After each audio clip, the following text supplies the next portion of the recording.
Sir, ज्यावेळेस आपण घरामध्ये किंवा ऑफिसमध्ये इन्व्हर्टर बसवण्याचा म्हणजे विचार करतो, त्यावेळेस इन्व्हर्टर वेगळ्या कंपनीचे आणि बॅटरी वेगळ्या कंपनीची टाकली तर चालते का? का कोम्बो घेतला पाहिजे? कसं असतं सर, असं तुम्ही टाकली का चालते का हा प्रश्न विचारला. हं, याच्यामध्ये कसं आता दोन्ही ब्रँड वेगवेगळे जरी असले, तरी काही प्रॉब्लेम नाही. हं, पण कसं असतं मोस्टली एखादा असा प्रॉब्लेम येतो, हं, की जो डिटेक्ट होत नाही. हं, मग ते काय होतं, तुम्ही शक्यतो कॉम्बो प्रिफर केला पाहिजे. तसा जर प्रॉब्लेम आला ना, समजा आता तुम्ही एक्झाम्पलसाठी सांगतो मी. हं, तुम्ही इन्व्हर्टर ल्युमिनसचा टाकला आणि हं, बॅटरी एक्साईडची टाकली. तर याच्यात काय होतं, समजा उद्या दोन्ही इंजिनिअर आले, प्रॉब्लेम डिटेक्ट नाही झाला तो. हं, तो प्रॉब्लेम असा असतो, समजा तुम्ही एक्साईडच्या इंजिनिअरला बोलावला, तो म्हणणार, "सर, माझी बॅटरी एकदम ओके, माझ्यात काहीच प्रॉब्लेम नाही." हं, इन फ्युचर तुम्ही समजा आता हे झालं, ल्युमिनसला प्रॉब्लेम आला. तुम्ही ल्युमिनसचा इन्व्हर्टर बोलवला. सर म्हणणार, तो काय म्हणणार, "सर, माझं इन्व्हर्टर ओके प्रॉपर काम करतंय.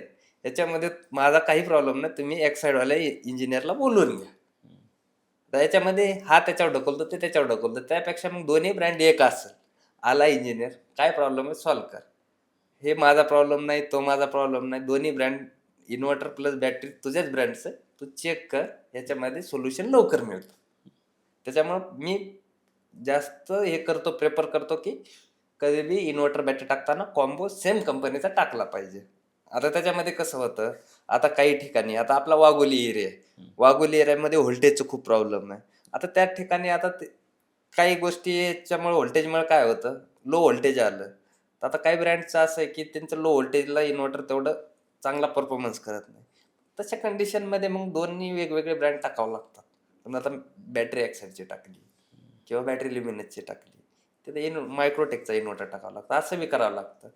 आता कशी आता ते एन्व्हायर्नमेंट कंडिशन कशी किंवा तिथली व्होल्टेज कसं आहे, काय? त्यानुसार आता मोस्टली आता काय झालंय, 2000 केव्हीचा ट्रान्सफॉर्मर एका एरियात आहे. त्याच्यावर 4,000 केव्ही लोड दिलेला आहे वाघोलीमध्ये.